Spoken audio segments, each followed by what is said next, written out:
இஸ்லாத்தை அரசியல் கருவியாக்காது. சமூக அரசியல் தலைவர்களுக்கு பேரரசர் நினைவுறுத்தல்.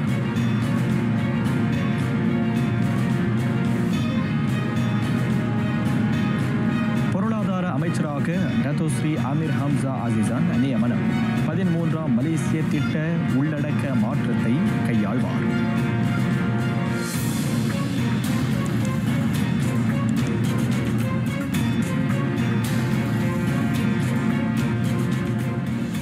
வணக்கம், சலாம் மலேசிய மடானி. ஆர்த்தியம் தமிழ் செய்திகள் உங்களுக்காக. உங்களுடன் நான் ஹரிஹரன் சண்முகநாதன்.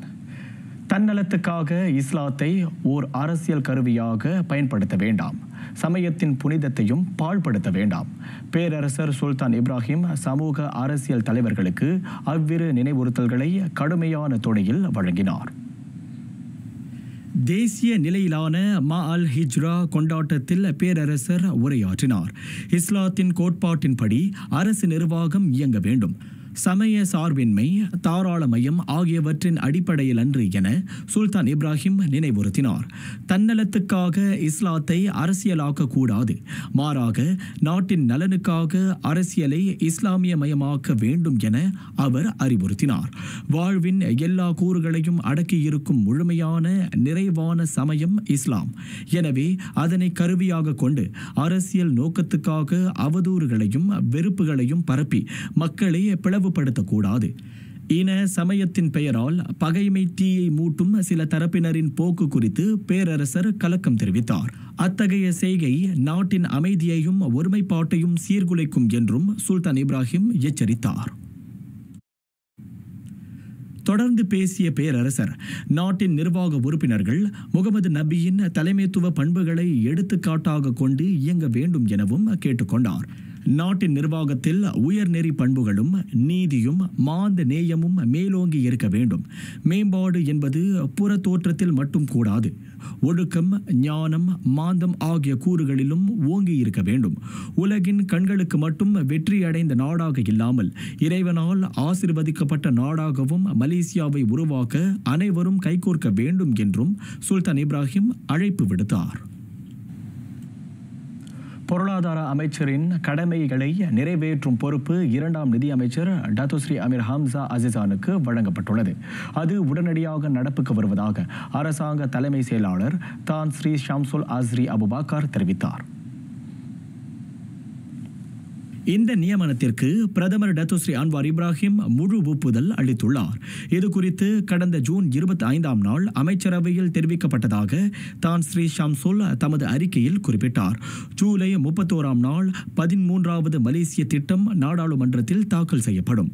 அமைச்சரவையின் கருத்துகள், அமைச்சுகளின் கூடுதல் தகவல்கள் போன்றவற்றை சீர்தூக்கி பார்த்து 13ஆம் மலேசிய திட்டத்தின் உள்ளடக்கத்தை மீண்டும் மாற்றி அமைக்கும் முக்கிய பொறுப்பு டத்தோஸ்ரீ அமீர் ஹம்சா அசிசானுக்கு வழங்கப்பட்டுள்ளது. இந்தோனேசியாவுக்கு அலுவல் பயணம் மேற்கொண்டுள்ள பிரதமர் டத்தோஸ்ரீ அன்வார் இப்ராஹிம் அந்நாட்டு தலைநகர் ஜகார்த்தாவில் உள்ளார். ஆசியானுக்கு மலேசியா இவ்வாண்டு தலைமை ஏற்கும் நிலையில் வட்டார நாடுகளின் முதன்மை நோக்கங்களுக்கு மலேசியா முன்னுரிமை அளிப்பதை அந்த பயணம் புலப்படுத்துகிறது. உள்நாட்டு நேரப்படி பிற்பகல் 1 மணிக்கு பிரதமரையும் பேராளரையும் ஏற்றிச் சென்ற வானூர்தி கிழக்கு ஜகார்த்தா ஹலிம் பர்டானா குசுமா வானூர்தி நிலையத்தில் தரையிறங்கியது. இந்தோனேசிய பிரதமர் பிரபோவோ சுபியாந்தோ அவரை வரவேற்றார். அந்நாட்டு பிரதமரின் மலேசிய வருகையை அங்கீகரிக்கும் வகையில் அந்த பயணம் அமைந்துள்ளது. இவ்வாண்டு நடைபெறவிருக்கும் மலேசிய இந்தோனேசிய 13ஆம் ஆண்டு கலந்துரையாடலின் ஆயத்த பணியின் அங்கமாகவும் அஃது அமைகிறது. பெருந்திட்டங்களில் நவீன தொழில்நுட்பத்தை பயன்படுத்தும்படி பொதுப்பணித்துறைக்கு அறிவுறுத்தப்பட்டுள்ளது. பான்போனியோ நெடுஞ்சாலை திட்டம், புறநகர் சாலை கட்டுமானம் போன்றவற்றில் அது அவசியமாவதாக பொதுப்பணி அமைச்சர் டத்தோஸ்ரீ அலெக்சாண்டர் நத்தாலிங்கி வலியுறுத்தினார். தரம், பணி விவேகம், குறைந்த அளவு செயலாக்க செலவு ஆகியவற்றை உறுதி செய்ய நவீன தொழில்நுட்ப பயன்பாடு வேண்டியிருப்பதை அமைச்சர் எடுத்துரைத்தார். அடிப்படை வசதி மேம்பாட்டு திட்டங்கள் ஒருங்கிணைந்த வகையில் அனைத்து தரப்புகளையும் உட்படுத்தி மேற்கொள்ளப்பட வேண்டும். குறிப்பாக ஊராட்சி மன்றங்கள், சமூகம், குத்தகையாளர் என எல்லா தரப்புகளும் அதில் இடம்பெற வேண்டும் என அவர் கேட்டுக்கொண்டார்.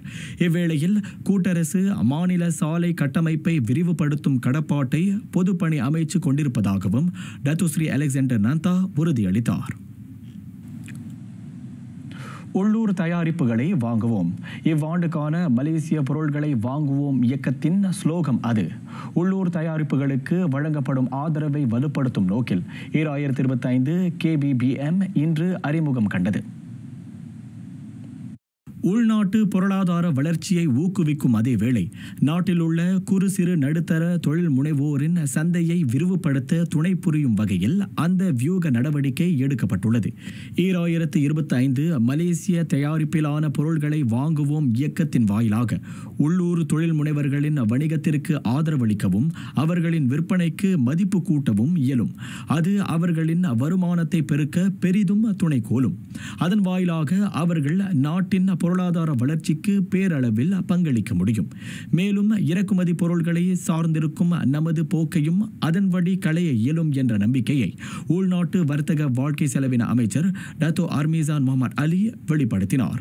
ஜோஹூர் இஸ்கண்டர் புத்ரி துறைமுகத்தில் வரும் ஞாயிற்றுக்கிழமை வரை 3 நாட்களுக்கு நடைபெறும் தென் மண்டலத்திற்கான 2025 KPDN கண்காட்சி நிகழ்ச்சியை பார்வையிட்ட பின்னர் அவர் செய்தியாளர்களிடம் பேசினார்.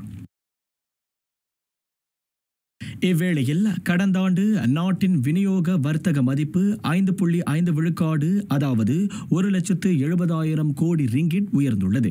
2023 அது 1,67,400 கோடி ரிங்கிட்டாக பதிவானதை டத்தோ அர்மீசான் முகமது அலி சுட்டினார்.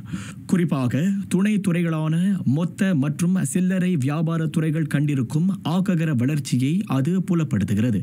அதேவேளை பெருந்தொற்றுக்கு பிந்தைய உள்நாட்டு விநியோக துறையின் ஊக்கமளிக்கும் செயல்திறனை அது பிரதிபலிப்பதாக அமைச்சர் குறிப்பிட்டார்.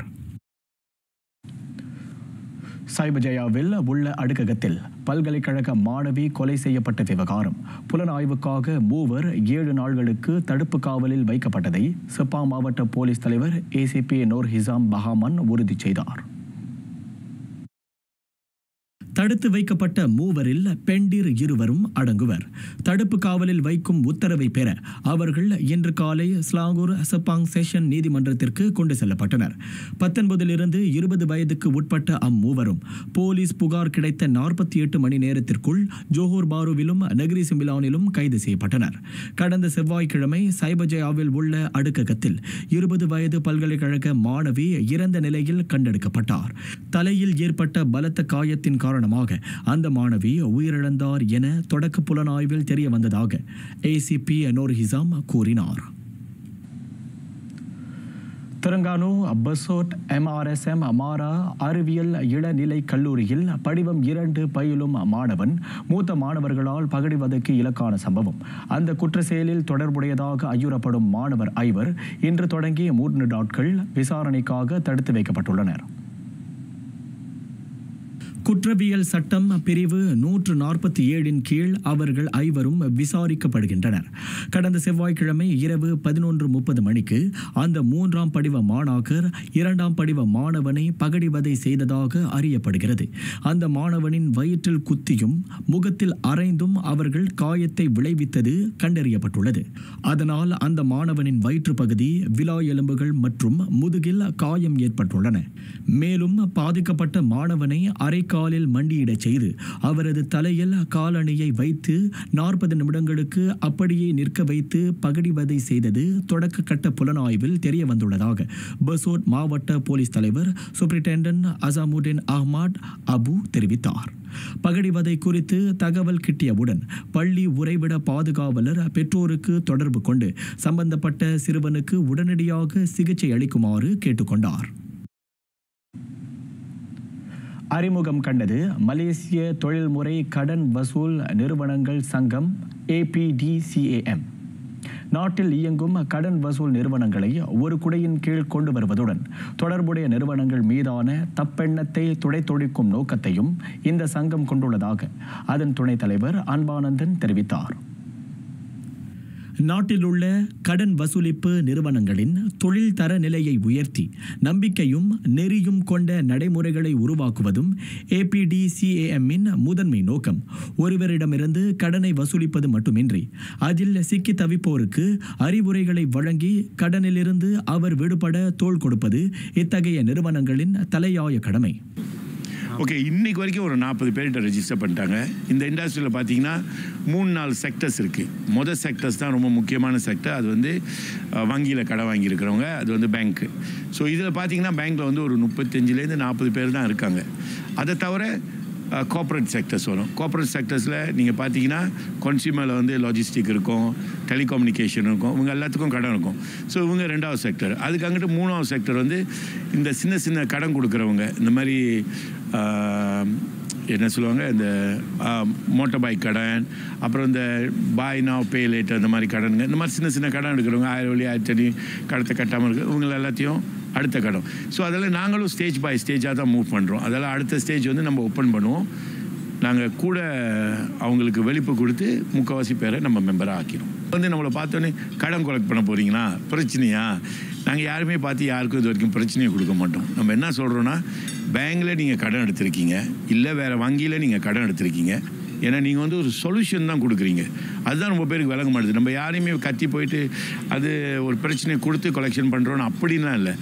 நம்மளுக்குன்னு ஒரு வழிபாடு இருக்குது. அந்த வழிபாடை மூலிமா நம்ம வந்து அவங்கள்ட்ட பேசி அவங்கள்ட்ட எப்படி அதை சால்வ் பண்ணுறது. கடன் வசூல் நிறுவனங்களில் பணிபுரியும் இளைஞர்களுக்கு உரிய பயிற்சிகளும் APDCAM வாயிலாக ஏற்பாடு செய்யப்படும்.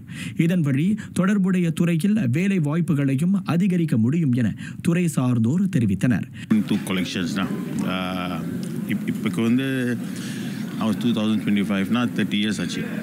I sorry 30 years we are doing collections for banking industry and also for government sectors also. GLC also we do, and mainly now banking and government, because பார்க்க போனால் skill training வந்து is one ஒரு important for எல்லாருக்கும் தான். So அது மூலிமா once introduced to the market, then பார்க்க போனால் வாய்ப்பு வந்து கொஞ்சம் கூடிய கிடைக்கும் for those to come to work. I'm the business owner. So இந்த இண்டஸ்ட்ரியில் வந்து ரொம்ப நாளாக இருக்கும். ஓகே, கிட்டத்தட்ட ஒரு 20 வருஷம் இந்த இண்டஸ்ட்ரியில் இருக்கும். நம்ம வந்து இப்போ ஃபோன் கால்ஸ் தான் எல்லாமே, ரிமைண்டர் கால்ஸு அந்த மாதிரி தான் செய்வோம். நம்மளோட அப்ரோச் வந்து ஃபோக்கஸ் கஸ்டமர்ஸ் வந்து, ஏன்னா பேங்க்ஸ் வந்து நிறைய கம்ப்ளைண்ட்ஸ் இருக்கும், அவங்க என்ன சொல்கிறாங்களோ அது தகுந்தாப்பில் நம்மளும் ஃபாலோ பண்ணுவோம். So mainly calls, reminder calls இந்த மாதிரி தான் நம்ம செய்கிறது. ஸோ வி ஃபாலோ அவங்க பேங்க் எப்படி என்ன அவங்க இன்ஸ்ட்ரக்ஷன் கொடுக்குறாங்களோ அதே மாதிரி தான் நம்மளும் ஃபாலோ பண்ணுவோம். ரொம்ப வேலை வாய்ப்புகள் அதிகமாக இருக்குது. ஏன்னா இந்த இண்டஸ்ட்ரி வந்து ரொம்ப ஆள் தேவைப்படும். ஏன்னா நம்ம வந்து ஏஐ இருந்தால் கூட ஏன்னா மக்களுக்கு வந்து ஒருத்தவங்க கால் பண்ணி இந்த மாதிரி பேசணும்னு சொன்னால் நம்ம வந்து ஸ்டாஃப் வேணும். ஸோ அது வந்து ஹியூமன் டச் டெஃபினெட்லி தேவைப்படும். ஓகே, இந்த துறையில் நீங்கள் பார்த்தீங்கன்னா SPM லீவர்ஸ் நார்மலி வந்து லைக் சர்ட் வந்து ரொம்ப குறைவாக இருக்கும், கிரேட் வந்து ரொம்ப குறைவாக இருக்கும். ஸோ இந்த குறைவாக இருக்கிறவங்களுக்கு வந்து நம்ம வந்து நார்மலி கோச் பண்ணுவோம். ஓகே, இது என்ன ப்ராடக்ட் அவங்க பேச போகிறாங்க. இப்போ பார்த்தீங்கன்னா பெண்கள் வந்து நார்மலி சொல்யூஷனுக்கு வந்து அவங்க தான். ஸோ இது வந்து கலெக்ஷன். இப்போ மற்றவங்களுக்கு வந்து நார்மலி அவங்களால வந்து பணம் கட்ட முடியல. ஸோ அது வந்து நம்ம எப்படி சொல்யூஷன் பண்ணுவோம், எப்படி அவங்களுக்கு வந்து ஸ்கீம் கொடுக்கறது. இந்த துறையில் பெண்களுக்கு வந்து நிறைய வாய்ப்புகள் இருக்குது, கண்டிப்பாக பயன்படுத்திக்கணும். இதுவரையில் 40க்கும் மேற்பட்ட நிறுவனங்கள் இச்சங்கத்தில் உறுப்பியம் பெற்றுள்ளன. இந்த எண்ணிக்கையை அதிகரிப்பதற்கான முயற்சிகளும் தற்போது மேற்கொள்ளப்பட்டு வருகின்றன.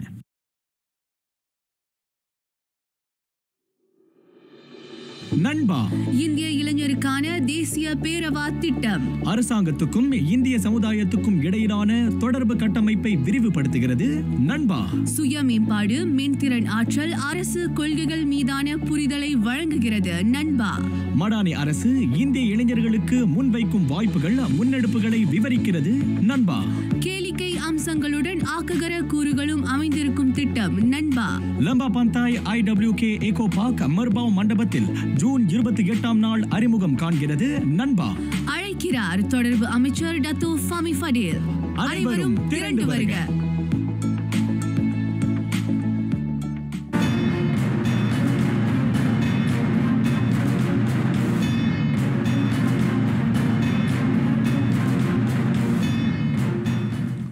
காசாவில் மக்கள் பரப்பை மரண படுகொலைக்குள் தள்ளும் தாழாத கொடுமை. அதனைத் தொடர்ந்து மேற்கொள்ளும் இஸ்ரேலின் பாங்கை இனப்படுகொலையாக ஸ்பெயினிய பிரதமர் பெட்ரோ சாnchez வகைப்படுத்தியுள்ளார். காசாவில் அரங்கேறும் வன் செயல்களை இனப்படுகொலையாக வகைப்படுத்திய முதல் ஐரோப்பிய தலைவர் பெட்ரோ சாnchez 2 மாத தடைக்கு பின்னர் கடந்த மே இறுதியில் மீண்டும் உதவிகளை பகிர்ந்தளிக்க யூதப்படை இசைந்துள்ளது. ஆயினும் வன் செயல்களின் நிழலில் அவை நல்கப்படுகின்றன. உதவி மையங்களில் உணவுப் பொருட்களை பெற செல்லும் மக்களை யூத ராணுவம் சுட்டுத் தள்ளுகிறது. அவர்கள் மீது வன்முறையை கட்டவிழ்கிறது. பல பகுதிகளில் இஸ்ரேலின் போர் தாக்கம் பல உயிர்களை குடிப்பதையும் அவர் சுட்டினார். இதனூடே இஸ்ரேல் உடனான உறவை நிறுத்திக் கொள்ளும்படியும் அவர் ஐரோப்பிய ஒன்றியத்தை வலியுறுத்தினார். மற்றொரு நிலவரத்தில் காசாவில் போர் நிறுத்தப்பட வேண்டும் என ஐநாவின் மாந்த உரிமை உயர் ஆணையர் வோல்கர் டர்க் வலியுறுத்தியுள்ளார். பிணையாளியரும் விடுவிக்கப்பட வேண்டும், மாந்தநேய உதவிகள் முழுமையாக சென்றடைய வேண்டும் என அவர் துணித்தார். இதனூடே அமெரிக்கா இஸ்ரேல் ஆதரவிலான உணவு பகிர்ந்தளிப்பு வன்முறை வெறியாட்டத்தை அரங்கேற்ற யூத படைக்கு தோதாக அமைவதாகவும் அவர் விமர்சித்தார். கடந்த 25ஆம் நாள் வரை காசா மாந்தநேய அமைப்பின் உதவிகள் பெறச் சென்ற 598 பேரின் உயிரை இஸ்ரேலிய ராணுவத்தின் ஆயுத முனை மாய்த்தது. உயிரை பணயம் வைத்து மக்கள் உணவுக்காக அல்லாடுவது நெஞ்சை நெக்குருகச் செய்வது குறித்து அவர் கலக்கம் தெரிவித்தார். தற்காப்பு செலவினத்தை அதிகரிக்க நேட்டோ தலைவர்கள் இணங்கியுள்ளனர். நேட்டோவின் மிகப்பெரிய ஆயுத மறுசீரமைப்பு திட்டத்துக்கு நிதியளிக்கும் நோக்கத்தை இந்த உடன்பாடு கொண்டுள்ளது. எதிர்கால பாதுகாப்பை உறுதி செய்யும் வரலாற்று பூர்வ முன்னெடுப்பு இதுவென நேட்டோ தலைமை செயலாளர் மார்க் ரூட்டே குறிப்பிட்டார். அமெரிக்கா உள்பட 32 நாடுகள் உறுப்பியம் பெற்றிருக்கும் நேட்டோவின் ஆண்டு கூட்டம் நெதர்லாந்து தி ஹேக் நகரில் நடைபெற்றது. 2035ஆம் ஆண்டுக்குள் உறுப்பு நாடுகள் அவற்றின் ஆண்டு மொத்த உள்நாட்டு உற்பத்தியில் 5 விழுக்காட்டை தற்காப்புக்காகவும் அது சார்ந்த செலவினங்களுக்காகவும் ஒதுக்க உறுதி பூண்டன. 2014 செய்து கொள்ளப்பட்ட உடன்பாட்டின்படி 2025க்குள் குறைந்தது 2 விழுக்காட்டை தற்காப்புக்காக செலவிட ஒப்புக்கொள்ளப்பட்டது. ஆனால் தற்போது செய்து கொள்ளப்பட்ட இந்த புதிய உடன்பாட்டின் கீழ் 3.5 விழுக்காடு முக்கிய இராணுவ செலவினங்களுக்காகவும் கூடுதலாக 1.5 விழுக்காடு அது சார்ந்த செலவுகளுக்காகவும் ஒதுக்க இணக்கம் காணப்பட்டுள்ளது. யுக்ரைன் மீதான ரஷ்யாவின் இடைவிடா தாக்குதல் நேட்டோவின் பார்வையில் வலுவான பாதுகாப்பு அவசியத்தை வலியுறுத்தியுள்ளது.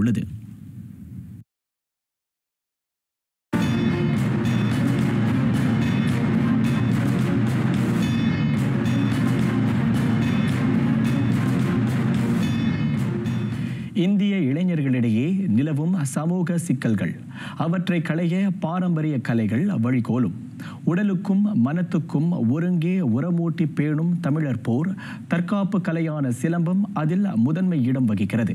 சிறு வயது முதலே இது போன்ற கலை பண்பாட்டு கூறுகளை பிள்ளைகளுக்கு புகட்டுவதன் வழி அவர்களை நெறிமிக்கவராக வளர்த்தெடுக்க முடியும் என வழக்கறிஞர் கோலாலங்காட் சிலம்ப கழக தலைவருமான ஸ்ரீதரன் ரங்கநாதன் தெரிவித்தார்.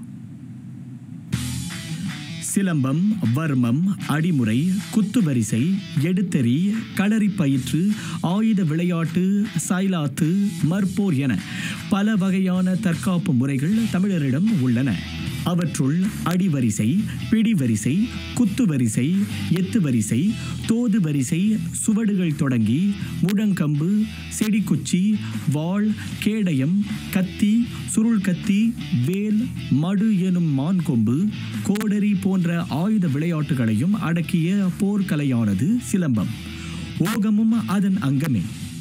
தமிழர்களின் மரபு வழி வந்த தற்காப்பு கலை மட்டுமன்று, சிவபெருமான் அருளப்பெற்று முருகப்பெருமான் வழி அகத்தியருக்கும் சித்தர் பெருமானாருக்கும் அருளப்பெற்ற தெய்வக்கலை அது என்றும் தமிழர் தொன்ம வரலாறு குறிக்கின்றது. இத்தகைய சிறப்பு மிக்க நமது கலையை இளம் தலைமுறையினருக்கு கொண்டு சேர்க்கும் விதமாக ஸ்லாங்கூர் மலேசிய சிலம்ப கழகம் மாநில தமிழ் பள்ளிகளுக்கு இடையே சிலம்ப போட்டியை ஏற்பாடு செய்திருந்தது. என்னோட மாணவர்கள் 2 மாணவர்கள் இப்போ ஒரு மாநிலத்தோட சுக்மாவோட கோச்சாக இருக்காங்க. அவங்களுக்கு கிட்டத்தட்ட 2000 வெளியிலேருந்து 3000 வெளி சம்பளம் நடக்கிறது. ஸோ இந்த நீங்கள் பார்த்தீங்கன்னா இந்த கலை வெறும் கற்றுக்கிட்டோட முடியாமல் அவங்களுக்கு ஒரு பொட்டன்சி பொருளாதார ரீதியில் அவங்க ஒரு கோச்சாக ஆகலாம். இப்போ என்னோடய கோச் எவரேஜ் நீங்கள் பார்த்தீங்கன்னா கிட்டத்தட்ட அவங்களுக்கு ஒரு 50-100 மாணவர்கள் இருந்தாங்களா, அவங்களுக்கு வருமானம் 4000 5,000 வெள்ளி மந்த்லி எடுக்க முடியும். ஸோ வந்து சிலம்பத்தில் வந்து வெறும் கற்றுக்காமல் இதில் அவங்களால ஃபைனான்ஷியலி அவங்க வந்து சில விஷயங்களை அவங்கள ஏற்றுக்க முடியும். இந்த சிலம்பம் கற்றுக்கிறவங்க மாணவர்கள் என்னோடய பர்சனல் அனுபவத்தில் பார்த்தீங்கன்னா அவங்க மற்ற ஒரு விஷயத்துக்கு போகிறதுக்கு வந்து ரொம்ப குறைவாக இருக்கும். ஸோ அதனால் முடிந்த அளவுக்கு பேரண்ட்ஸ் வந்து அவங்கள மாணவர்களை அவங்க பிள்ளைங்களை வந்து இந்த சிலம்ப காலத்தை சேர்க்க முடிஞ்சுன்னா நான் ரொம்ப சந்தோஷப்படுவேன். ஸ்லாங்கூர் கிள்ளானில் அமைந்துள்ள KSL பேரங்காடியில் நடைபெற்ற அந்த போட்டியில் 50 தமிழ் பள்ளிகளைச் சேர்ந்த மாணவர் 300 பேர் பங்கெடுத்தனர். 3 பிரிவுகளாக நடத்தப்பட்ட போட்டிகளில் களமாடி வெற்றி பெற்ற மாணவர் 60 பேர் பதக்கங்கள் வழங்கி சிறப்பிக்கப்பட்டனர். பள்ளிகளுக்கான போட்டினால 1ஆம் ஆண்டுலேருந்து 6ஆம் ஆண்டு வரைக்கும் அந்த மாதிரி நாங்கள் பிரிவை பிரிச்சிட்டோம். 1லேருந்து 7லேருந்து 8, 9லேருந்து 10, 11லேருந்து 12 இந்த பிரிவுகள் வந்து 3 பிரிவுகளாக நடத்துகிறோம். இந்த 3 பிரிவுகளில் வந்து தனித்திறமை, குத்துவரிசை, காம்பேட் இது வந்து சுக்மாவோட கேட்டகரி சார்ந்தது. அதனால் இலகுவாக இருக்கும் எங்களுக்கு வந்து. இப்பயே நம்ம வந்து பயிற்சி கொடுத்தோம்னா அடுத்த சுக்மான்ற வாய்ப்பு வரப்போ இந்த பிள்ளைகள் இலகுவாக போய் அந்த போட்டியில் கலந்துக்கலாங்க. அதுக்குண்டான ஏற்பாடு தான் இது. இது முற்றிலும் இலவசம். நம்ம வந்து ஏன் இலவசமாக ஆக்கணும்னா நம்ம பணம் வாங்கியிருந்தால் அந்த கொக்கரிக்குலம் மார்க்கு கிடைக்காது. சரியான வாய்ப்புகள் ஏற்படுத்தி கொடுக்குறப்ப அதிகமான மாணவர்கள் சிலம்பத்தை நாடி வருவாங்க. ஸ்லாங்கூர் மாநிலத்தில் 100 பள்ளிகள் இருக்குது. அந்த 100 பள்ளிகளில் 50 வந்துருச்சு. நாங்கள் 100ஐயும் டார்கெட் பண்ணுறோம். எங்களோட இலக்கு வந்து ஸ்லாங்கூர் மாநில சிலம்ப கழக சார்பாக 10,000 பேர் உருவாக்குறதுக்கு நாங்கள் தயாராக இருக்கோம். கல்வி அறிவாற்றலை வளர்க்கும் அதே வேளையில் விளையாட்டு உடலினை உறுதி செய்யும். சிலம்பக்கலை உடலை மட்டுமின்றி மாணவர்களை நல்வழிப்படுத்தவும் பெரிதும் துணை புரிவதாக ஆசான்மார் விளக்கினர். மேலும் இந்த கலையை முழுவதும் கற்று தேர்ந்து சுக்மாவில் தங்கம் வெல்ல வேண்டும் என்பதை இலக்காக கொண்டுள்ளனர் வெற்றி பெற்ற தளிர்கள். பெண்கள் பிரிவில் தனித்திறமையில் 1ஆவது இடம், கிட்டத்தட்ட 1 மாதம் இருக்கும். இதோட இது 6வது வருஷம். இது ரொம்ப ஹாப்பியாக இருக்குது. அதோட எங்கள் மாஸ்டர்ஸ்க்கு வந்து ஒரு பெருமை சேர்த்த மாதிரி இருக்குது. SJKT தெல்லோப்பங்கி மகாராணிலேருந்து நான் தனித்திறமை சுற்றினேன். அதனால எனக்கு கோல்டு மெடல் கிடச்சி நான் ரொம்ப சந்தோஷம். ஒரு 2 வருஷம் கற்றுக்கிறேன். எனக்கு வந்து என்ன அறியாமலே எனக்கு அது பழகணும்னு தோணுச்சு. தொடர்ந்து பழகுவேன். பிளாக் பெல்ட் வரைக்கும் எடுக்கும். என்னோடய டார்கெட்டு, நான் இந்த கேமில் என்னோடய டார்கெட்டே வந்து கோல்டு மெடல் தான் எடுக்கணும்னு. அதேமாரி நான் இன்னொரு டார்கெட்டே சும்மா போகணும், அதுலேயும் கோல்டு மெடல் எடுக்கணும்னு. SJKT செஞ்சாரும் தனித்திறமையில் வந்து 2வது இடமே கிடச்சிச்சு எனக்கு. 2 வருஷமாக பழகும். ஏன்னா அது வந்து தமிழர்களோட விளையாட்டுனால ரொம்ப பிடிக்கும் எனக்கு. பிளாக் பெல்ட் எடுக்கணும், சுக்மாவில் கோல்டு மெடல் எடுக்கணும். நான் வந்து 10ஆம் தமிழ் பள்ளியிலேருந்து நான் வந்து கம்பு சுற்றில் கலந்துக்கிட்டேன். அதில் வந்து எனக்கு 2வது பரிசு கிடச்சிச்சு. நான் 3 வருஷமாக படிக்கிறேன். நான் வந்து 2 போட்டியிலும் கலந்துக்கிட்டேன். அதில் வந்து நான் வந்து தோற்றுட்டேன். இந்த போட்டியில் நான் கலந்துக்க போகிறேன், நான் ஜெயிச்சிட்டேன். அது வந்து எனக்கு ரொம்ப பெருமையாக இருக்குது. ஆமாம், நான் தொடர்ந்து சின்ன பிள்ளைங்களுக்கெல்லாம் நான் சொல்லித் தருவேன். ஒரு கிளாஸ் தோன்று நான் சுக்மாவில் கலந்து கோல்டு மெடல் அடிக்கணும். மலையகத்தில் இந்த தற்காப்பு கலைக்கு ஏறத்தாழ 100 ஆண்டுக்கும் மேற்பட்ட வரலாறு உண்டு. இந்நாட்டில் சிலம்பக்கலையை வலுப்படுத்த இதுபோன்ற முன்னெடுப்புகள் இன்றியமையாததாக விளங்கும் அதே வேளை இதுபோன்ற போட்டிகளின் மூலம் மாணவர் மத்தியில் விளையாட்டின் மீதுள்ள ஆர்வத்தையும் மேலோங்க செய்யவும் முடியும் என ஏற்பாட்டாளர் விளக்கினர்.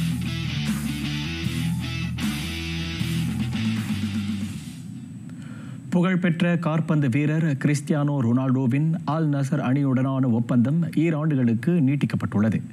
அந்த அரபு அணி எக்ஸ் சமூக வலைதளத்தில் அந்த தகவலை வெளியிட்டது. புதிய பருவத்தில் அந்த போர்த்துகல் தாக்குதல் நட்சத்திரத்தின் எதிர்காலம் குறித்து எழுந்த சர்ச்சைகளுக்கு இந்த அறிவிப்பின் மூலம் முற்றுப்புள்ளி வைக்கப்பட்டுள்ளது. இவ்வாண்டு ஜனவரியில் பிரேசில் வீரர் நேமார் அல் ஹிலால் அணி உடனான ஒப்பந்தத்தை முறித்துக் கொண்டார். சில மாதங்களிலேயே ரொனால்டோ உடனான ஒப்பந்தத்தை நீட்டிக்கும் அறிவிப்பை அல் நசர் வெளியிட்டது. கடந்த 2023ஆம் ஆண்டு அவ்வணியில் கால் பதித்த ரொனால்டோவின் வழித்தடத்தை பல உச்ச நட்சத்திரங்கள் பின்பற்றின. இந்த பருவத்தில் 25 கோல்களை புகுத்தியதால் அதிக கோல் அடித்த வீரராக மிளிர்ந்தாலும் கடந்த மாதம் நடைபெற்ற ஆசிய வெற்றியாளர் லீக் உட்பட இதர போட்டிகளில் அல் நசர் அணியை வெற்றியுறச் செய்ய ரொனால்டோவால் இயலவில்லை.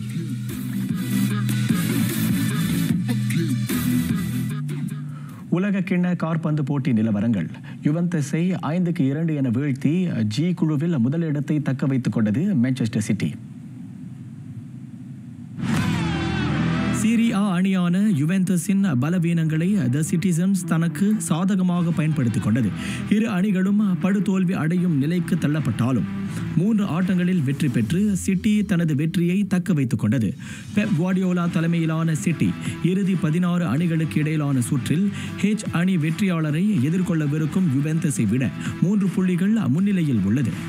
ஆஸ்திரிய அணியான RB சால்ஸ்பர்க்கை வீழ்த்தினால் ரியால் மேட்ரிட் அந்த குழுவின் முதலிடத்தை வகிக்க இயலும். அதேவேளையில் சவுதி அரேபியாவின் ஹல் இலாலும் சால்ஸ்பர்க்கும் அடுத்த சுற்றுக்கு முன்னேறும் தகுதி பெற்றுள்ளன.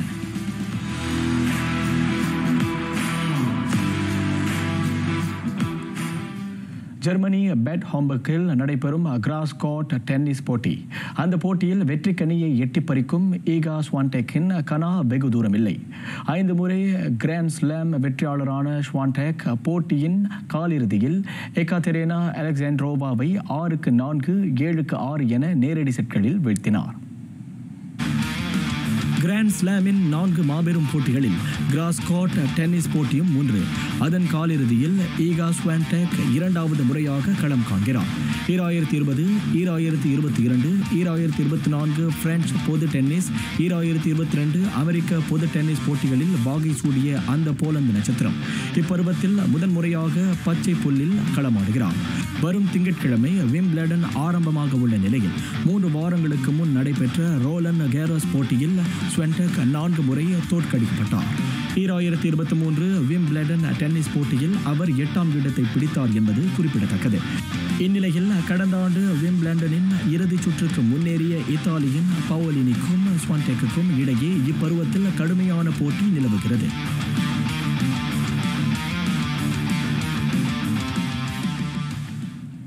லண்டன் லெக்சஸ் ஈஸ்பர்ன் பொது டென்னிஸ் போட்டி. வெற்றி மழையில் நனைகிறார் டேலர் ஃப்ரிட்ஸ். ஒரே நாளில் ஜோஆவோ ஃபான்சேகா மற்றும் மார்க்கஸ் கிரோனை வீழ்த்தி அதிரடி படைத்தார் ஈஸ்பர்னின் அந்த நடப்பு வெற்றியாளர். அந்த வெற்றிகளை தொடர்ந்து லெக்சஸ் ஈஸ்பர்ன் பொது டென்னிஸ் போட்டியின் தரவரிசையில் 5ஆம் நிலையில் இருந்து 4ஆம் நிலைக்கு முன்னேறும் டேலர் ஃப்ரிட்ஸின் வாய்ப்பு ஒளிமயமாக உள்ளது. காலிறுதியில் களமிறங்க நிர்ணயிக்கப்படும் இறுதி எண்மருக்கான சுற்றில் வளர்ந்து வரும் இளம் பிரேசிலிய நட்சத்திரமான ஜோஆவோ ஃபான்சேகாவை 6-3, 7-6, 7-5 என்ற புள்ளிகளில் கடும் சவாலுக்கு பின் ஃப்ரிட்ஸ் தோற்கடித்தார். போட்டி நடக்கும் தளத்தை மாலை இருள் சூழ்ந்ததன் காரணமாக அந்த சுற்று புதன், வியாழன் என 2 நாட்கள் நடத்தப்பட்டன.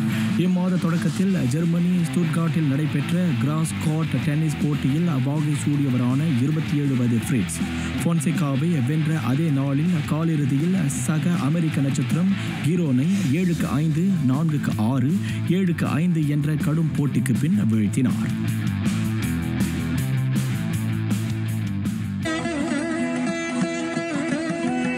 ஞானக்குரல்.